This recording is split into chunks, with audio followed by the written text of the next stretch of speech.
A very fine morning to everyone. My name is Jayatindra. I am studying in third standard in Chetan Public Higher Primary School, Malad. Today we are going to explaining about human digestive system.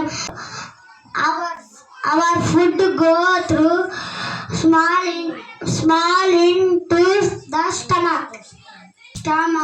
Here food stay for 4 hours in our stomach. It will go into the small intestine.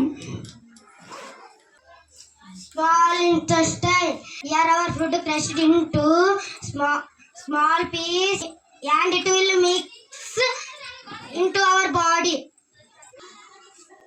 Large intestine, the unwanted food will supply to the large intestine.